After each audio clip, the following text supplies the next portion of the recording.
Hello and welcome to my Doggy Door installment of my Piston series. This is something that a lot of people have been wanting, doggy doors, although not quite in this manner. I think people have been wanting doggy doors to be automatic for dogs, or at least let them pass through them, but in this case it at least works with the tools we already have and doesn't require anything new to be added to the game. So once we get pistons in, we'll be able to just use them for doggy doors for now. I'm going to try to keep this short because it's a pretty simple concept for anyone who's used pistons and needed a doggy door. So basically all you need is pistons and levers next to them. That's really just about it. You can pull one lever and move one down, or you can have them in the middle of two to get multiple dogs at once in.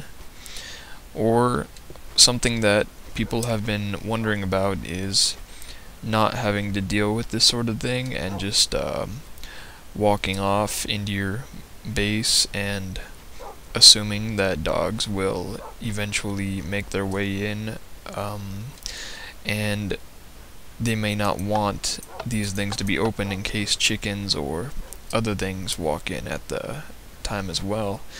So what you can do with that is basically just install a pressure plate and invert the power from the pressure plate.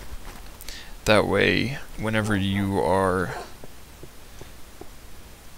stepping on the pressure plate, it opens.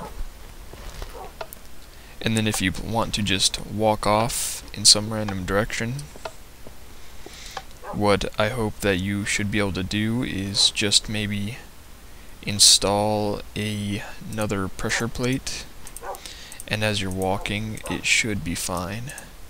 So I'm just going to install a pressure plate here and go down and attach it to basically the simple sort of OR gate type thing. All you really need is just attach them so they're both connected. So if one of these pressure plates is pressed, it should be good. And then it goes into the inverter and up and into the middle. So now if I'm stepping on one, it's up. If I'm stepping on the other, it's up. So even if I'm walking around, it's up. So until I leave the area, it's going to stay that way, and once I do, it goes down. So if you have a hallway that you enter your base from, or a large room and you make multiple layers of redstone, I think the hallway would be, a lot simpler though, because you would just need a line underneath the block. But you just have a hallway or something, and as long as it's long enough, your wolves will get in. Now I don't see this as a big issue for many cases, because wolves just warp to you so quickly that it doesn't matter. But I know that some people like their bases to be relatively close to the entrance underground or something, so that could be a problem if they're always outside and for some reason you want them inside. I don't really know why, but maybe you have a cavern on the inside of your base as well that you want to explore with the wolves, and you want to make sure that they get in. So that would be useful in cases for people who need that sort of functionality. So again, it's pretty simple, pretty easy. What I'm thinking maybe is that I can pretty much just see someone doing a sort of ambush with like releasing the dogs of war. So I thought that was kind of interesting. You can just sort of close up the dogs in a place like this and get them all pumped up.